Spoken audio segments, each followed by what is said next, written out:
Good morning, students. I think the last classes I covered about anatomy of nose and endoscopic anatomy of lateral wall of nose. Today we will discuss about physiology of nose. Okay.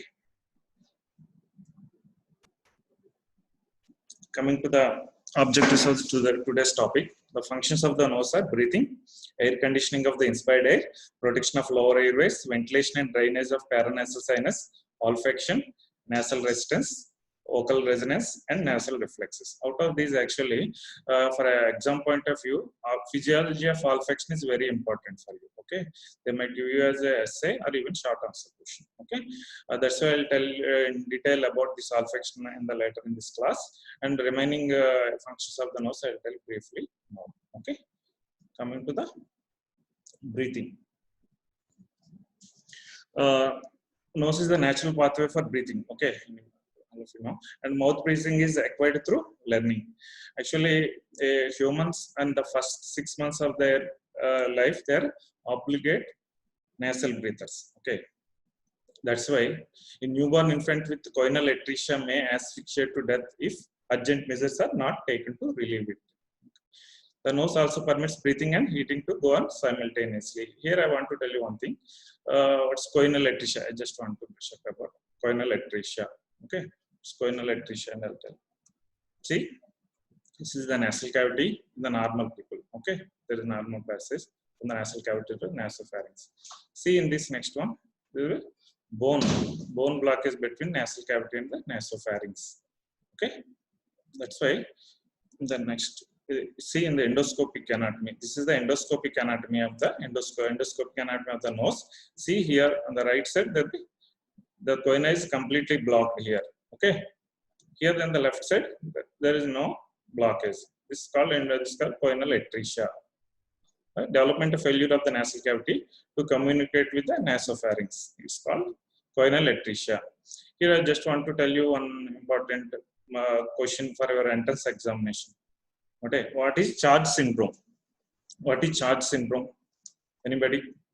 CHARGE syndrome is C. C stands for coloboma of the eye. Okay, and H stands for heart defects. A stands for atresia of the choana. That's choanal atresia. CHARGE, CHA.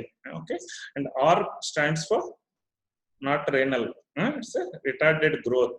CHARGE syndrome. CHAR. R stands for retarded growth, and G stands for genitourinary anomalies.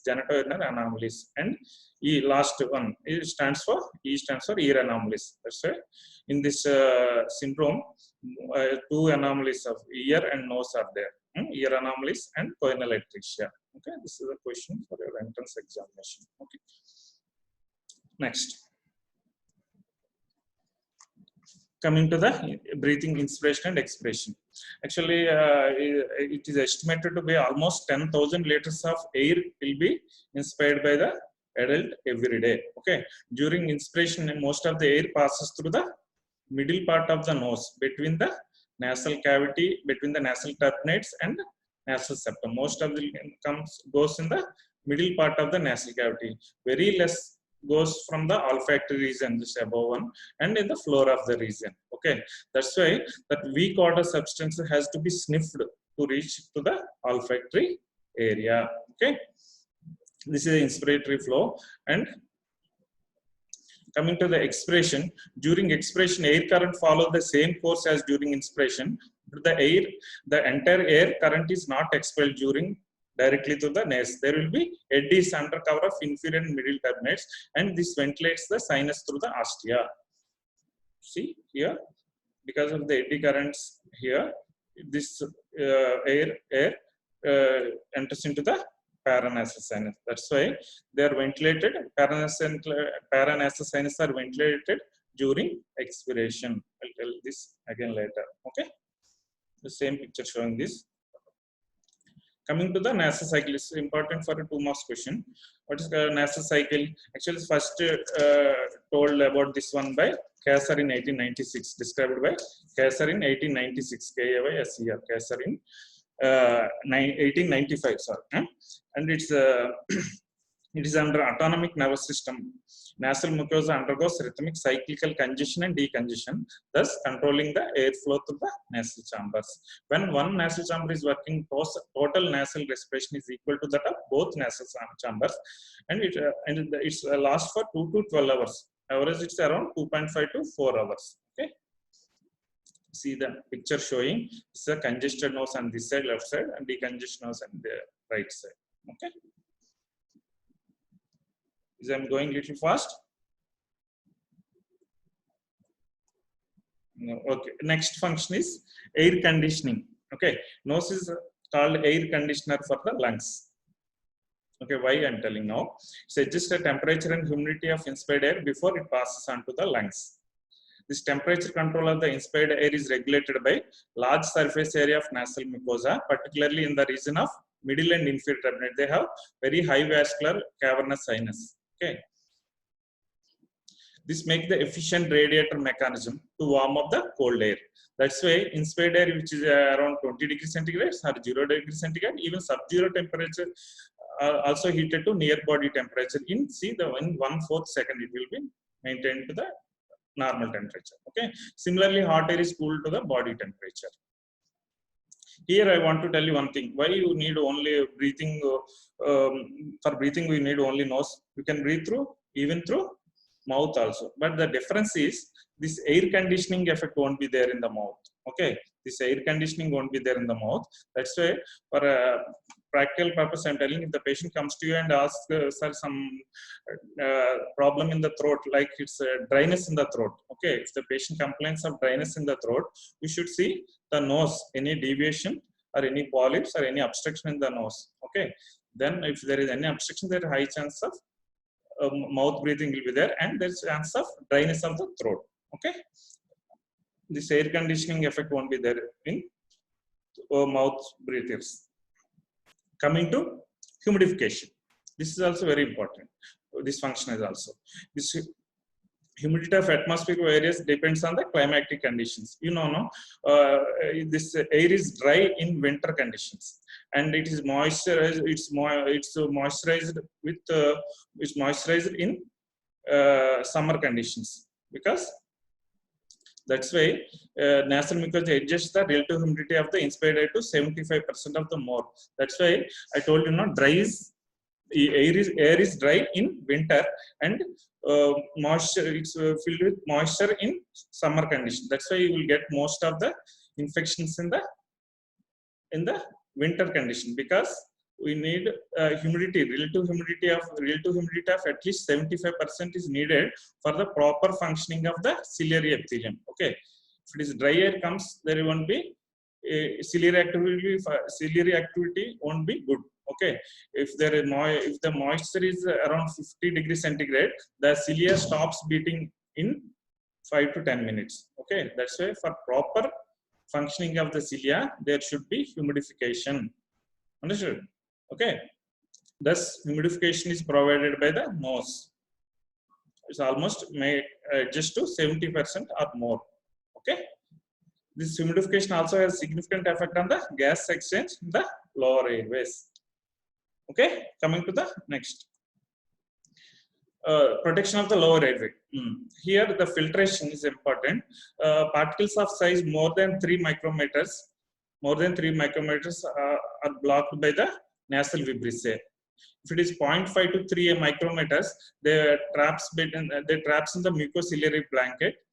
Okay, and transport to the nasopharynx and will swallow it. Okay, if it is less than 0.5 micrometer, the chance of the particle matters to go into the lower airways. Okay, and sneezing protects against the irritants.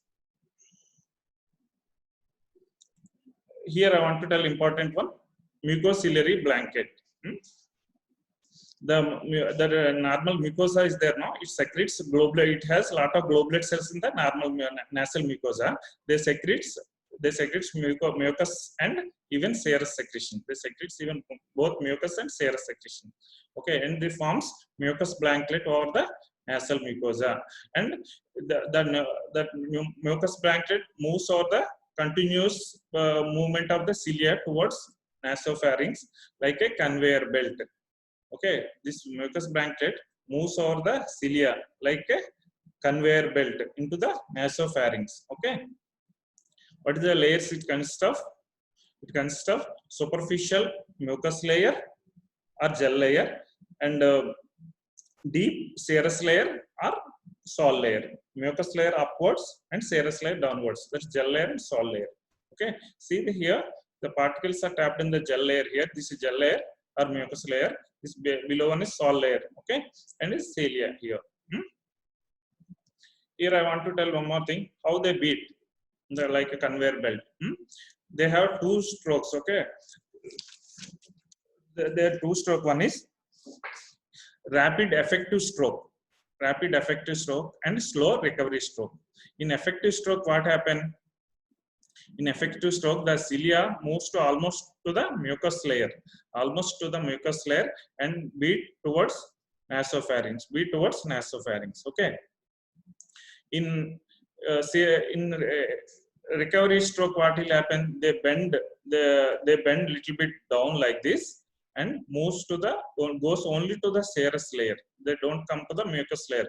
They'll bend and moves in the opposite direction very slowly in the serous layer. So there will be only one way direction of the mucous blanket toward the nasopharynx. A rapid stroke and recovery stroke. Okay, effective stroke and recovery stroke. Coming to the next. What are the factors compromising the mucociliary function? Like dry atmosphere, smoking, air pollutants and infections, and hypoxia and drugs like anesthetic sedatives and beta blockers all compromise the mucociliary function. What is important? What is immotile cilia syndrome? In immotile cilia syndrome, there will be ineffective beating of the cilia leads to stagnation of the mucus secretions, lead to sinusitis, bronchiectasis. Okay, sinusitis and bronchiectasis. Coming to the next slide. What is one more function is there's enzymes and immunoglobulins. This nasal secretion also contains an enzyme called lysozyme. Enzyme is called lysozyme, is more important, and which kills the bacteria and virus. Okay, coming to the immunoglobulins like IgA and IgE, they are present in the nasal section, provide immunity against the upper respiratory tract infections. Coming to the sneezing, this is a protective reflex. In foreign body practice, which irritates the nasal mucosa, are expelled by sneezing. Okay, and even copious flow of nasal secretions, they're formed by the noxious substance also will get washed away. Okay, because of the sneezing. Coming to the ventilation of the paranasal sinus, I told you already. This inspiration creates a negative pressure in the nasal cavity. While breathing, there will be negative pressure in the nasal cavity. That makes air to suck out from the paranasal sinus via the ostium. Okay. While expiration, there will be positive pressure in the nasal cavity, so it ventilates the paranasal sinus via their ostium. Here the diagram showing if there is a negative pressure during expiration, air is sucked out from the sinuses. Okay. In expiration, there will be a lot of positive pressure in the nasal cavity, so the air enters into the nasal sinus. That's why what you should remember is the sinuses are ventilated during expiration, not during inspiration. This is important. Okay. Coming to the next. Nasal resistance. Nasal resistance to the expired air keeps the positive pressure and doesn't let the alveoli collapse.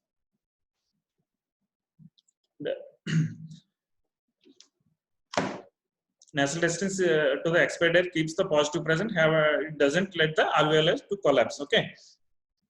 Coming to the what are the factors influencing nasal resistance? Is maximum is nasal resistance maximum infancy and reduced as the age advances. And already I told about nasal cycle. Coming to exercise, increases the nasal resistance due to increase in sympathetic activity. Okay, and the erectile tissue. In parasympathetic, there is vasodilatation and resistance will be more. Respiration slightly reduced during inspiration compared to the during expiration, and even change of posture leads to change of nasal resistance due to alteration in jugular venous pressure. Coming to the vocal resonance.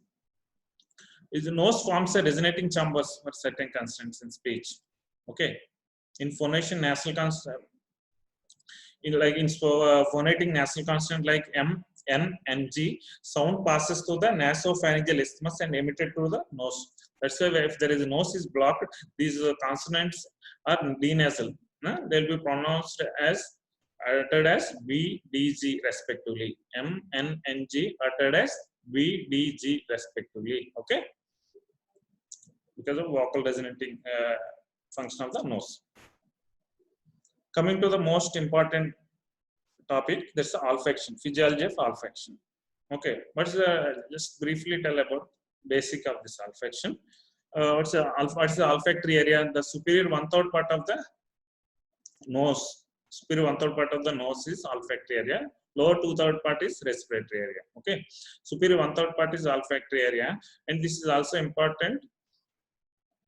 Why? I told you already. It's a dangerous area of the nose because it includes cribriform plate.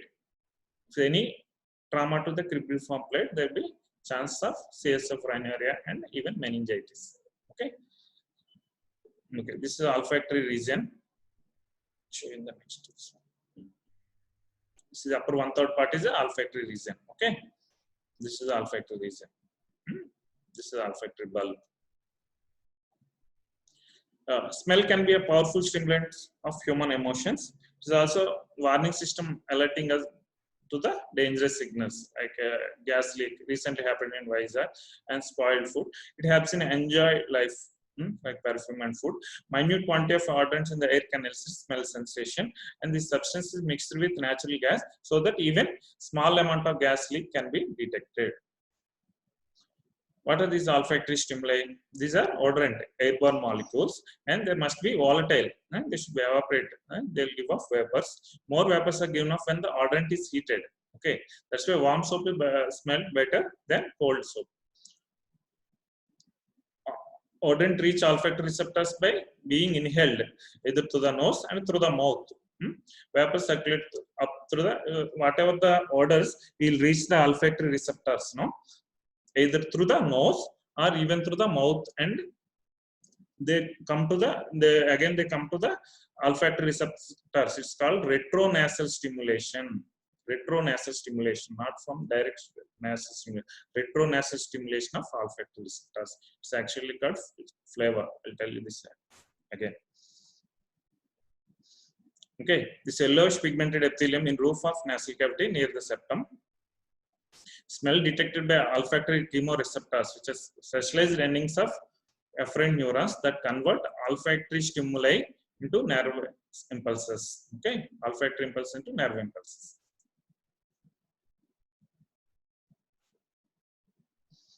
Here you should know some important cells present in the olfactory epithelium. Okay, one is receptor cells. One is receptor cells. Receptor cells. These are the main receptor cells. This is the main component, primary receptor cells. This is called receptor cells. And this is Bowman's gland. This is Bowman's gland. Okay, this is Bowman's gland, which secretes the mucus. Okay, this is basal cells. These are the basal cells. See here, basal cells. Basal cells. One more cells are supporting cells. Supporting cells. You can remember like RBS. Receptors, Bowman's glands and basal cells, and supporting cells. Okay, it's an important essay for you. You have to draw all these diagrams also.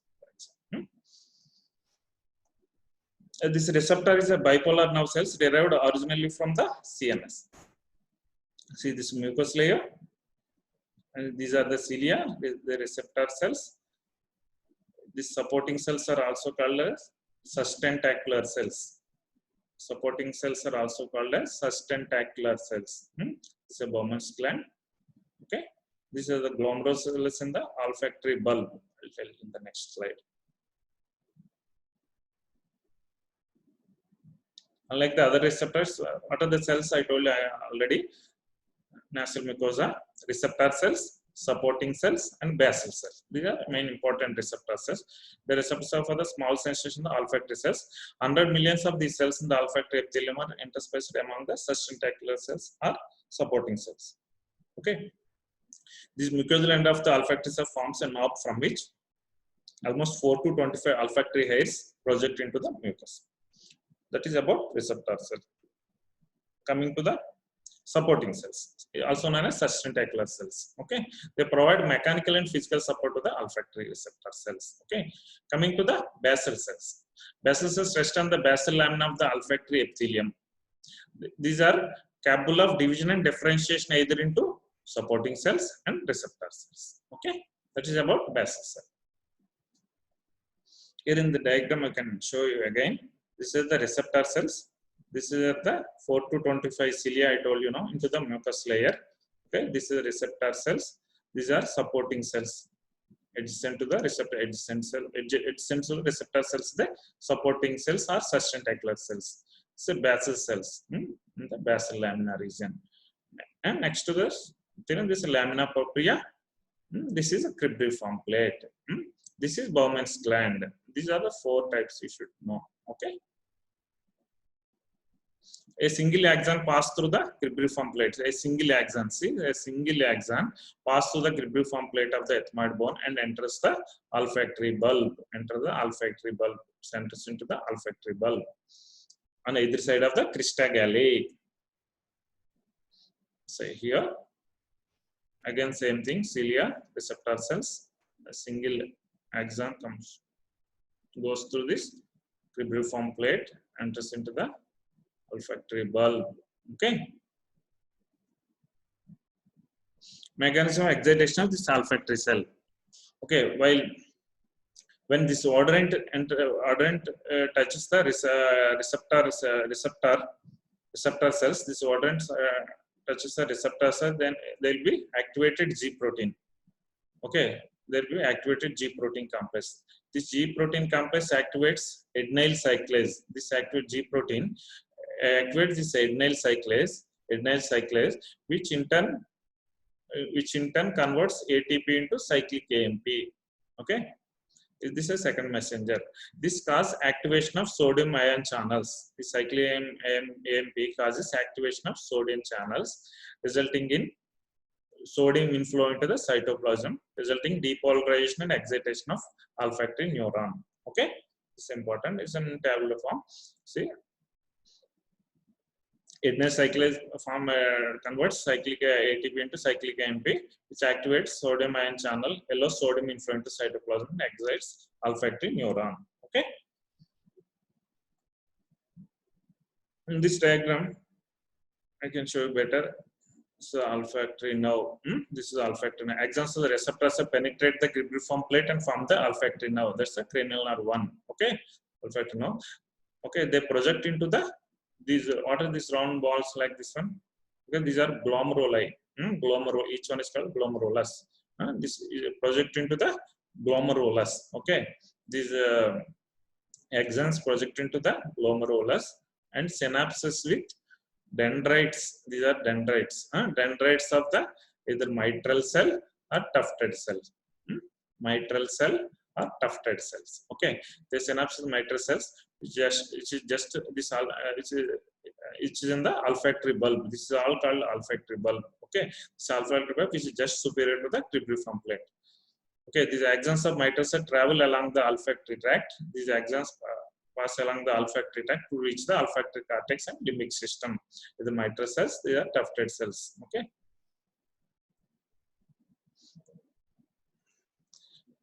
And these glomeruli are surrounded by periglomerular cells. In between glomeruli, there will be periglomerular cells. Okay.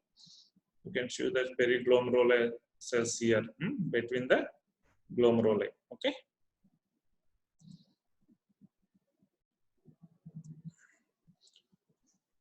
Same thing I explained already. This synaptic dendrites of the mitral cells in the glomerulus. Okay, the synapse here. So mitral cells. So even 3 types of cells are there: mitral cells, tufted cells, and granule cells also there in the olfactory bulb.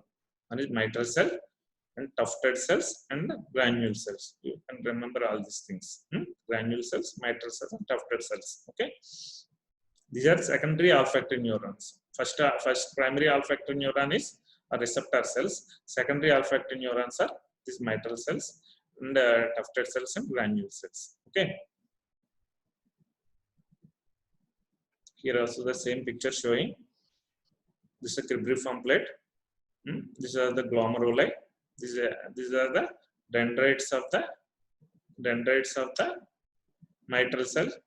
Dendrites of this is tufted cell. This is dendrites of the mitral cell. Okay. This I told you mitral cell and this tufted cell. The axons pass along the olfactory cortex. Okay. This is crista galli. Here opposite side also there will be olfactory bulb. Here also an olfactory bulb in between crista galli. Okay. Above the cribriform plate. In the last I'll show you one specimen if the time permits. Showing this. Okay. I told you 3 types of cells in the olfactory bulb. What are the cells? Mitral cells, tufted cells, and granule cells. Okay, the granule cells are inhibitory by releasing GABA. They are inhibitory in forming tufted and mitral cells. These in turn tufted and mitral cells are excitatory the granule cells by releasing glutamate. Okay, I think these matter and all are not there in your UG books. Okay, that's why I'm referred very good books. Okay. Be concentrate this. You have to write all this in your essay question if they give you an essay question. Okay. Coming to the this is the small brain part showing a gustatory cortex here, taste sensation, and olfactory cortex here. Okay. Remaining things not useful right now. The neural connections of the olfactory system. These are very important from here. The medial olfactory area and lateral olfactory area. Always remember medial, always hypothalamus. This consists of nuclei anterior to hypothalamus connected with behavior like response to smell of food salivation. Medial olfactory area always to the hypothalamus. And lateral olfactory area, it provides input to the limbic system and even thalamus also. I'll show you. Provides input to the limbic system. That's hippocampus. Medial, you remember hypothalamus. Laterally, it's into hippocampus, amygdala, and all.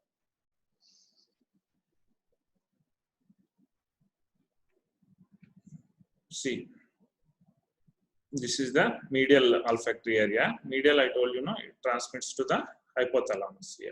Okay, this lateral olfactory area to the hippocampus. This is the hippocampus. Medially to the hypothalamus, laterally transmits material to the hippocampus, and even to the orbitofrontal cortex. This is very important. Orbitofrontal cortex. This matter is transmitted to the orbitofrontal cortex through thalamus. Okay.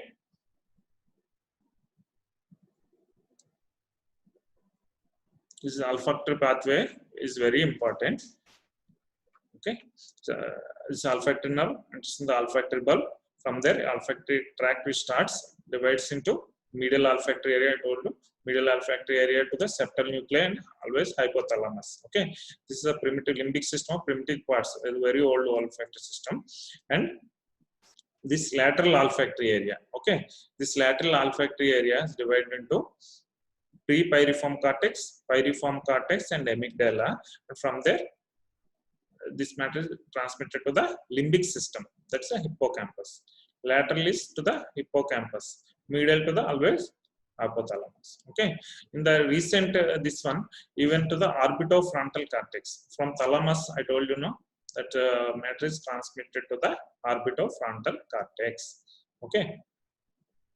From the medial olfactory to the septal nuclei, from there to the hypothalamus, and from lateral it divides into either pre-pyriform cortex, pyriform cortex, and amygdala. From there to the hippocampus.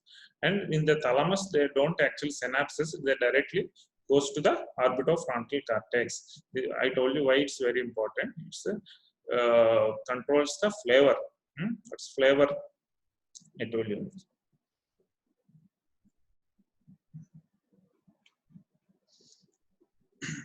See the frontal cortex for conscious perception of smell, and hypothalamus amygdala for emotional and motivational aspects of smell, and hippocampus for memory, order memory. Okay.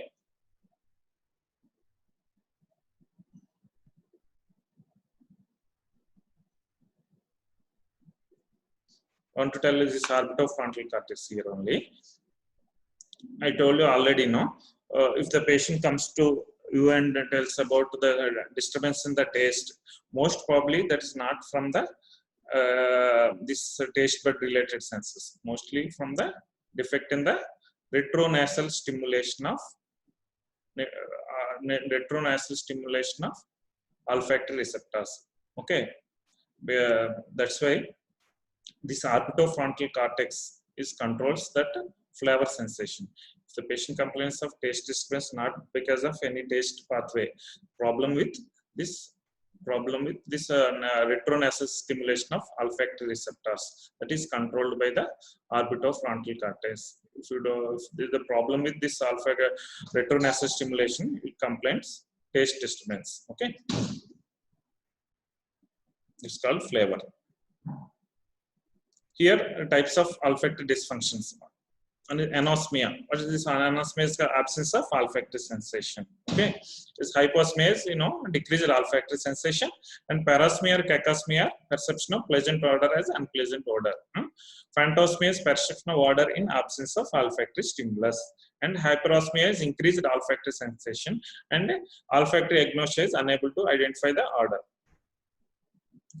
Here, disturbances of olfaction is mainly due to trauma, upper respiratory tract infection, that accounts for 30%, and idiopathic 25%. Head trauma also important, and sinonasal diseases like sinusitis and polyps causes olfaction problem, and neurological psychiatric disease also, and intracranial neoplasm, and toxic chemicals and surgical trauma.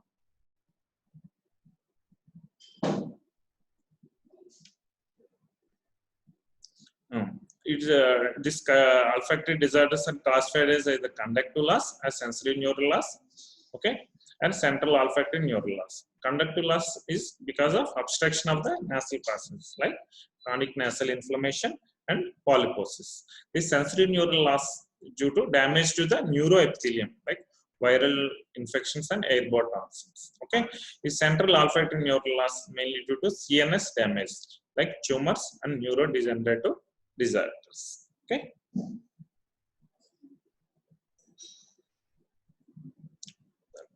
coming to the last but not the least, this what is omoronasal organ? You may get it as a 2 marks question. This organ is not well developed in humans. It is very well developed in rodents. Okay, this organ is concerned with perception of odors that acts as pheromones. Okay, here there is evidence of pheromones in humans and a close relationship between smell and sexual function. Okay, I want to show you a small this one video here. Video specimen.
Minute.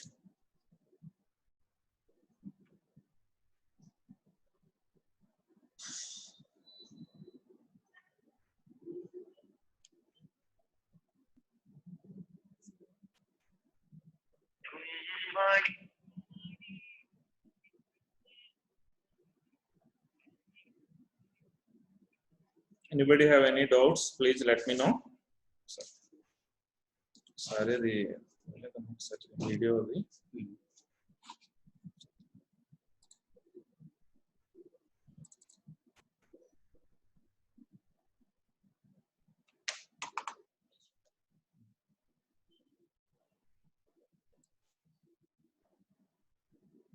Now again I have to start. No, no, no.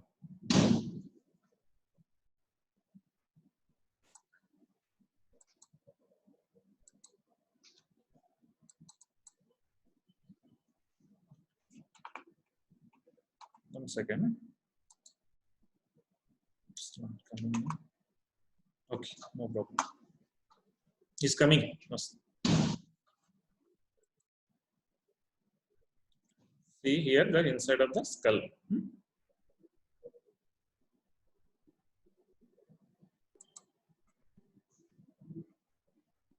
See, this is posterior cranial fossa, middle cranial fossa, and anterior coronal fossa. This is crista galli. Okay, this is the cribriform plate. This is cribriform plate.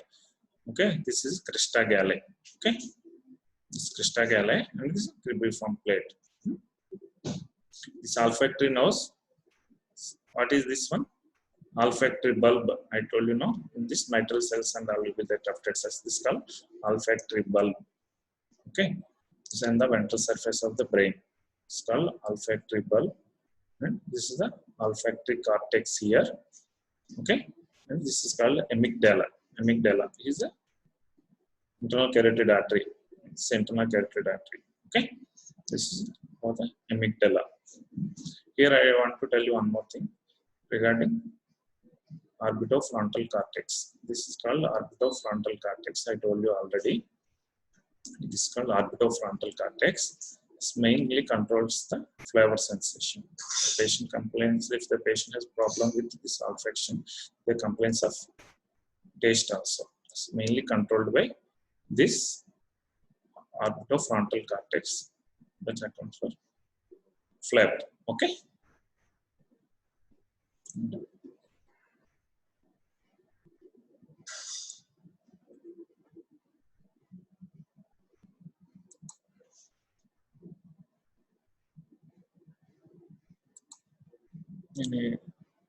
Any doubts, please let me know. Share in chat.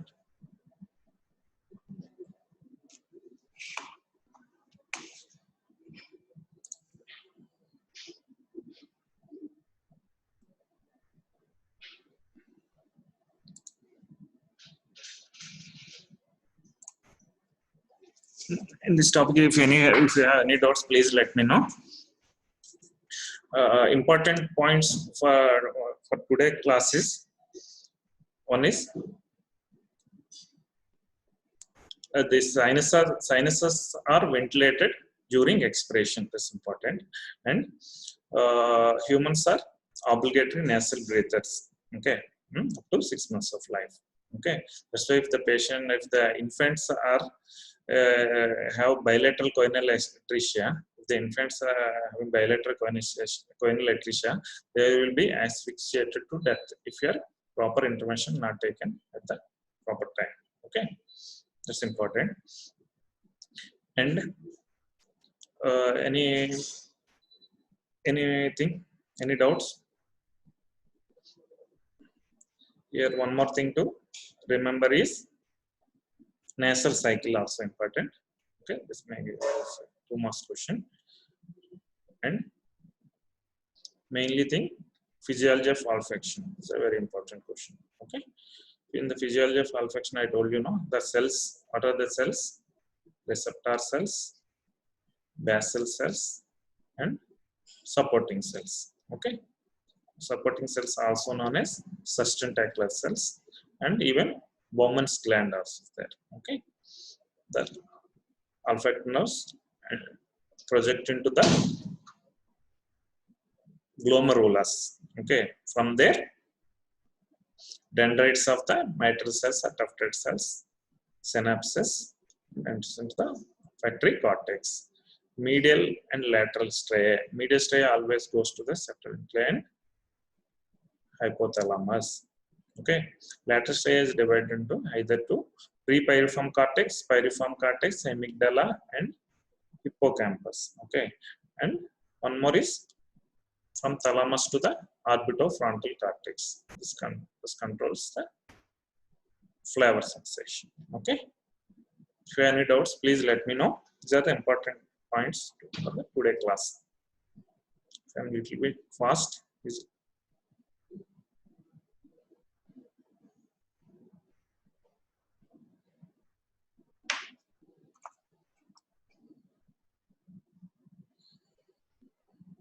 Okay, nobody having any doubts?